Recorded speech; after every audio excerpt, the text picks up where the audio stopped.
ازيكم يا حلوين؟ عاملين ايه؟ يا رب كلكم تكونوا بخير. النهارده يا بنات هنتكلم عن فيديو مهم جدا، هو خطوات النجاح. ازاي انجح في تحقيق الاهداف بتاعتي.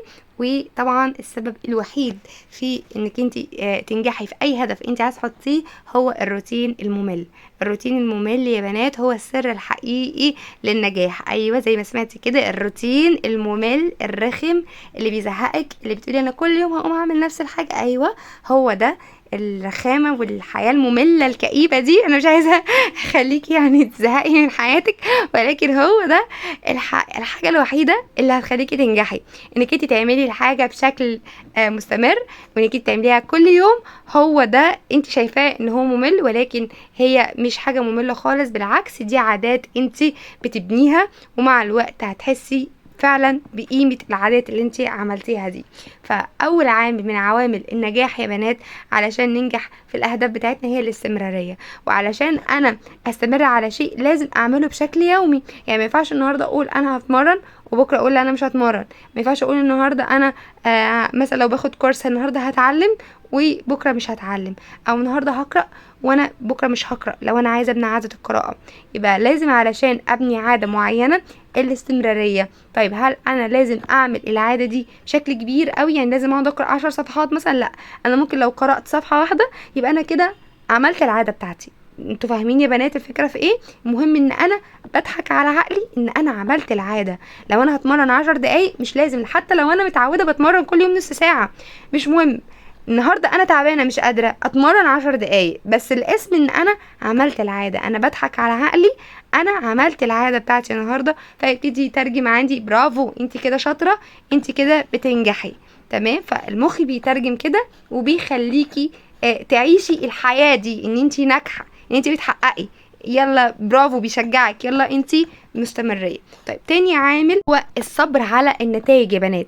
يعني انا دلوقتي مبقاش لسه بادئه مثلا في العاده بتاعه القراءه واقول وانا استفدت ايه من القراءه، انا لسه اصلا ما بكملتش اسبوع بقرا وبتدور انا استفدت ايه من القراءه. لا، القراءه الاستفاده بتاعتها بتيجي على المدى البعيد. بتلاقي طريقه تفكيرك اتغيرت، بتلاقي ان انت بقيتي اهدى، بتلاقي ان انت بقيتي عقلك بقيتي مثقفه، بقيتي هنا اخدتي من الكتاب ده معلومه، من الكتاب ده معلومه. انت اول ما تقفلي الكتاب تحسي انك انت اصلا ما انتش فاكره انت كنت بتقراي ايه، وده طبيعي كلنا بنمر بيه.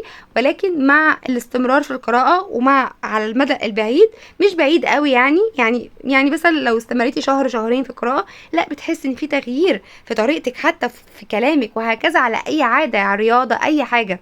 تمام، فما نستعجلش يا بنات على النتائج. تالت عامل هو كملي حتى لو ملكيش مزاج. انت النهارده صاحيه قرفانه من نفسك وقرفانه من الدنيا كلها، مش طايقه اولادك ومش طايقه جوزك ومش طايقه البيت اللي انت قاعده فيه، ولا طايقه اي حد. احيانا كلنا بنمر بالظروف دي، واحيانا كلنا بنقوم ما بنبقاش قادرين حتى نقوم من على السرير، وده طبيعي جدا. كلنا بنمر بالكلام ده يا بنات، حتى الناس الناجحين جدا في حياتهم بيمروا بالظروف دي. ولكن الناجحين بقى بيختلفوا عننا في ايه؟ ان هم بيشتغلوا حتى لو هم ملهمش مزاج. حتى لو انت بتعملي العاده وانت مش طايقه نفسك، حتى لو انت بتقراي وانت نفسك تمسكي الكتاب تقطعيه، حتى لو انت مش قادره تتحركي ولا تنزلي رجلك من على السرير بس انت قايمه تتمرني.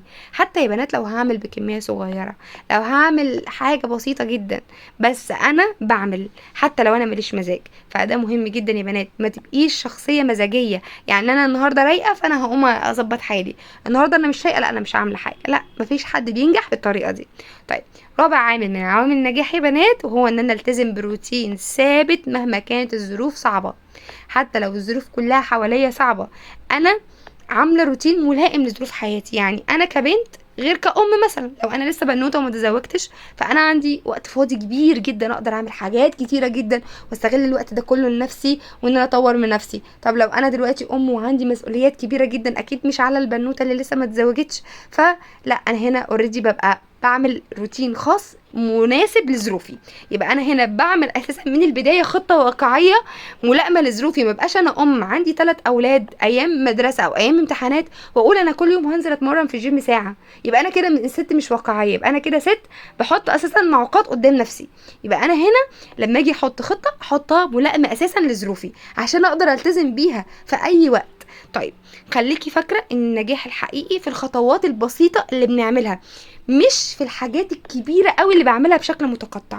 لا، فانا هنا بالنسبه لي النجاح في ان انا بعمل خطوات بسيطه بشكل يومي بعد كده تديني نتيجه كبيره، مش ان انا النهارده مثلا اعمل حاجات كتيره قوي وحاجات بكميات كبيره قوي واقعد يومين ثلاثه ما اعملش حاجه، علشان انا طبعا اديت طاقه كبيره قوي فهبتدي ان انا اكسل واسوف. فمهم جدا يا بنات ان احنا نبدا بعادات بسيطه وبحاجات بسيطه علشان ما كسلش وما سوفش، فابتدي اعملها بشكل يومي، ومع الاستمرار هبتدي اشوف النتيجه بعينيا. لكن لو انا بدات بحاجات كبيره قوي هبتدي ان انا استمر يوم 2 3 بكتير، وبعد كده هبتدي اكسل واسوف.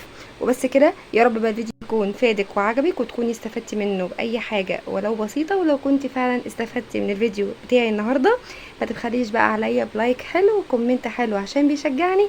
وطبعا ما ننساش الشعار بتاعنا ادومها وانقل. ويا ريت بقى تعملي لي اشتراك في القناه علشان يوصلك اي فيديو جديد انا بنزله. وبس كده، يلا باي.